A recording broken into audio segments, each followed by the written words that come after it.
Hello, good people. Welcome to episode 2 of Heat and Low, where today we will be talking about our lights that don't seem to be so bright. Our aces are filling out the deck.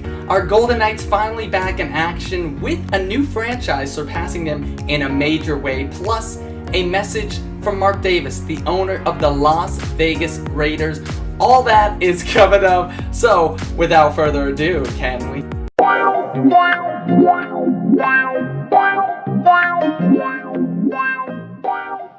Hey, quick disclaimer, I just want to let you know that even though I release these videos on Friday, I record them Thursday morning, so some of the news that you might hear will be affected by that. For instance, our Golden Knights do have a game tonight against the St. Louis Blues, but by the time you hear this, that will have gone final. So I just wanted to put this out there so there'll be no confusion, and that is going forward. Everything I say, I know of by Thursday morning, and then I'm relaying it to you by Friday. So, just wanted to make that clear. Now, we can get back to the video.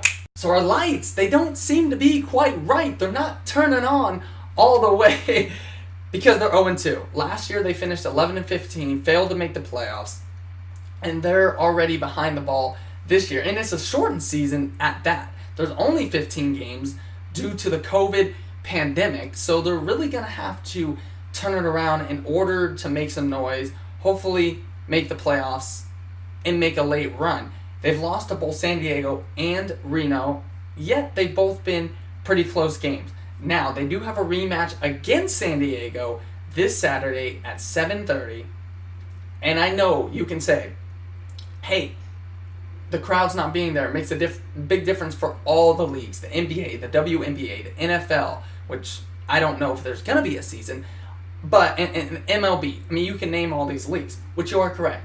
But something about the lights, even though it's not a major league team, the atmosphere, and if you've been, you know exactly what I'm talking about. The atmosphere is just different. It's top notch at those games. The fans are really into it. They're making noise. They're banging drums. I mean, it's like a mini concert out there, if you will.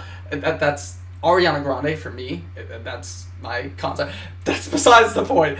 But the atmosphere there is very incredible. It does make a difference. I'm not saying that's why they're 0-2. I'm not trying to justify it, but it has an effect. So I'm going to send some positive energy the lights way, and hopefully, I mean, we're the city of bright lights. I mean, you fly into our city, it's every which way you see lights. So Las Vegas, it's time to rise up, get those wins under our belt, which is exactly what our Las Vegas Aces or our Las Vegas A'ja Wilsons have been doing. That's what the team should be named. She has been averaging close to 20 points and 8.5 rebounds thus far through 5 games. They're on a 2-game winning streak, defeating both the Dallas Wings and the Washington Mystics, who we lost to in the conference finals last year, and they went on to win the championship. Now they're missing a key player, Eladon,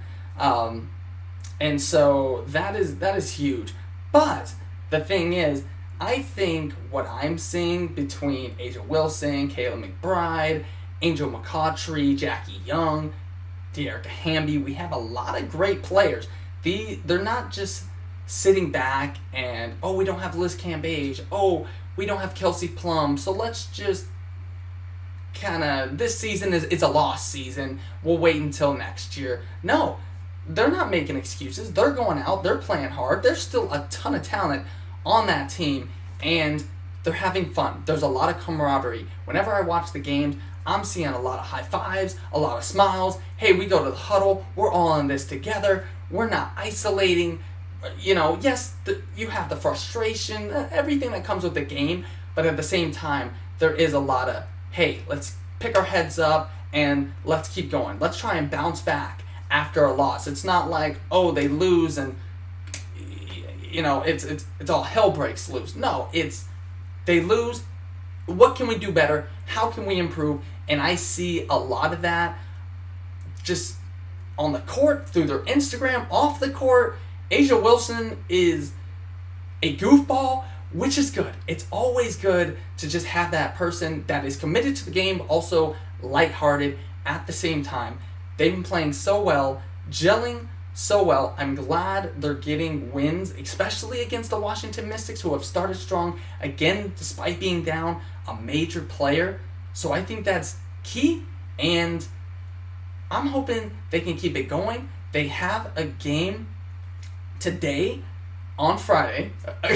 Again, the disclaimer is I'm recording this Thursday morning, so for me it's tomorrow, for you it's today. They're playing the LA Sparks, so that's another tough matchup, but I think with the talent that we have, we can definitely have a great season, hopefully make the playoffs, and I think make a run even without having two key players. So aces, Asia Wilsons, whatever you want to call them, let's just keep going. I'd love to see, and the other thing I'd love to see is that the WNBA is getting more credit, because the thing I hate is I go on Twitter or whatever, and there maybe is a post about the WNBA. Majority of these comments are, who watches the WNBA anyway?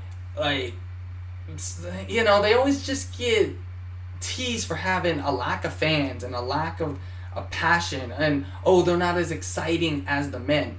I've watched games. You know what? They are exciting. Sure, they might not all be able to dunk or whatever like LeBron, or shoot long threes like Steph, but there are some ballers in the WNBA. Don't get it twisted. That's something that really irks me, and I hate to see that. I'm with you, WNBA. I love that you're fighting for Breonna Taylor, and keep trying to get justice for her, and keep being you. Keep expressing yourself. I love you. Go Knights, go. Go Knights, go. Like, what? How long has it been since we've said that saying? Well, I mean, that stopped when the NBA stopped in March, but it is back. Our Golden Knights are back in action. Of course, they're not playing at T-Mobile Arena, which sucks, because again, you got the fans pounding on the glass, and oh man, I love the, Ryan Reeves, pounding on people's faces, like what the heck is going on? Let's do it, man. But they have looked good. They're playing in the round robin game. They're already in the playoffs. They're just trying to figure out their seeding and who they're gonna play. But they played the Dallas Stars on Monday. They won 5-3. And yeah, Chandler Stevenson scored the initial goal a little over a minute into the game, and then the second period, Robin Leonard, he was playing goalie, not Fleury, and he gave up 3 consecutive goals in the second period. So all of a sudden, the Golden Knights went from up 1-0 to down 3-1, and then he stepped up in that fourth period, and there was a flurry, excuse the pun, of goals. Our Golden Knights scored 4 unanswered goals. It went Mark Stone, Nate Schmidt, William Carrier, who scored his first playoff career goal and gave Vegas the lead 4-3, and then it was finished off by William Karlsson in an empty netter. So they do have a game today, tomorrow for you by the time you hear this. You already know the result, but the St. Louis Blues, who are the champs, we'll see how that goes. And yeah, I'm glad they're playing good right now. Again, I want to get into a series, and hopefully we can keep this momentum up, but it seems to be that they're gelling pretty well right now.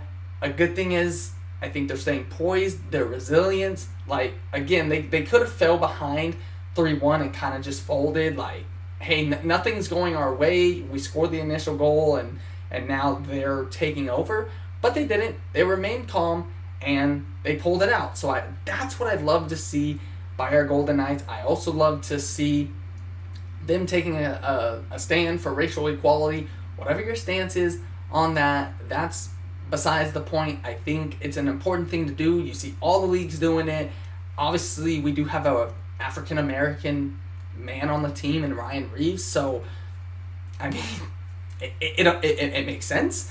And again, I just think it's an important thing, and I love to see that hockey is also doing it alongside the WNBA, and the NBA. So great things, and actually I have some more news about that pertains to our Golden Knights, but this is about the new franchise, the Seattle Kraken. If you haven't heard, the NHL is adding another team. They're going to be based in Seattle, and they're going to be debuting in the 2021-2022 season.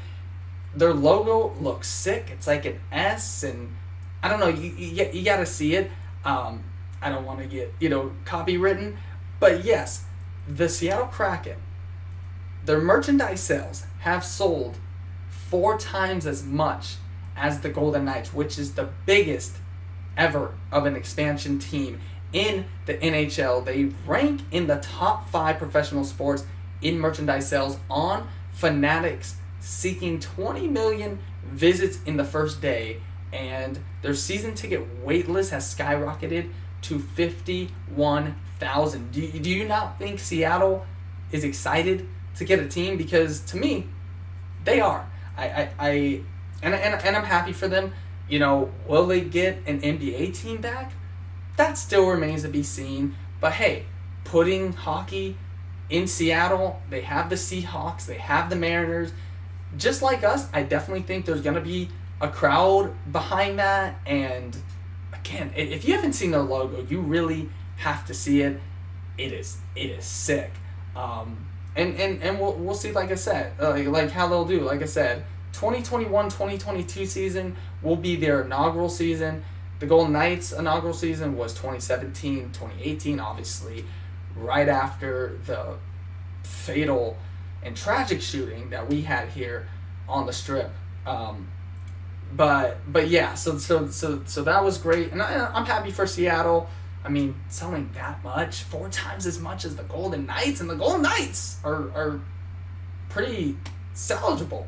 That probably didn't make any sense, but I was looking for a word there. I got my master's degree, you'd think I'm smart. So congratulations, Seattle. Golden Knights, hopefully we can keep this momentum up, and by next week, we'll be in our first round series. So go Knights, go! And last but not least, our Las Vegas Raiders. We do have some news pertaining to this. It's official. I think we all probably knew this, but the owner of the Raiders, Mark Davis, has officially announced there won't be any fans in the inaugural season at Allegiant Stadium, which is disappointing. Again, it's totally understandable. I didn't think there was going to be any fans. Actually, I don't know if there's going to be a season. You already see so many guys opting out. I think they're just going to follow baseball's kind of format, and hey, we're all going to play in our own stadiums. We're not going to do this whole bubble thing. There's a lot of people in the NFL, 53 men on one team, and so, but I don't know. I mean, you've seen a lot of problems with the Marlins and in baseball, so how does that transcend to the NFL where they're touching people every single play? I don't know. That's going to be interesting. But again, it's official. There are no fans to start it out. This was predicated through a letter to the ticket season holders. Part of the letter says this decision is based on our commitment to protect the health of our fans and the entire community in response to the coronavirus pandemic affecting us all. And the team was even thinking about maybe playing with a reduced capacity, but they've said no because they don't think it'll be fair to personal seat license holders to determine who can and can't come to specific games. I think that's fair. I think there would be this argument of like, oh, why does that person get to go and not me? And so I think it's a universal decision, fair all across the board. We're not having anybody, so nobody can complain. This thing is affecting us all. So I think that totally makes sense. Maybe they'll follow follow baseball and put cardboard of people. Every time I see that, I'm just like, wait, there are people there? And then I'm just like, see someone, just see like a cardboard dog. It's like, oh my gosh. But hey, maybe it helps maybe it helps those players out. Maybe the lights should do that. Add some sound effects. I mean, hey, I'm thinking here. I can be your guy, this coordinator. Just give me a call. So yes, it is official. No fans for the opening of Allegiant Stadium, which sucks. It sucks. The stadium is so beautiful. I don't know if you've driven past it. I don't know if you've seen it on social media, but my goodness, it's like, wow. So that's that. Now, if you are a season ticket holder, just want to let you know this. You can receive a full refund for this season or apply it to next season, to the 2021 season. So just wanted to give you a heads up if you are a season ticket holder. And the first game at Allegiant Stadium, or at least scheduled, is for Monday night, September 21st, against the New Orleans Saints. I mean, think about the crowd and stuff we would have had. Opening night, first Monday night game, the Saints, Drew Brees and Michael Thomas and Kamara, like, what? That would have been dope. But you know what? We're just going to have to wait. We were supposed to have the draft here as well, and we had to wait on that. So it's totally understandable. But like I said, that's the official word from Mark Davis, owner of the Las Vegas Raiders. And man, that does it for this week. I just want to thank you again for just allowing me to get my voice out here and share this news with you. Any feedback, any comments you would like to leave, you can leave them down below, and I will talk to you again next week. Please continue to take care of yourself, whether you're working or collecting unemployment, or even if you're not. I went through a period where I wasn't as well. Stay strong, stay resilient, keep calling. Trust me, I have been there, and I love all of you. We'll see ya.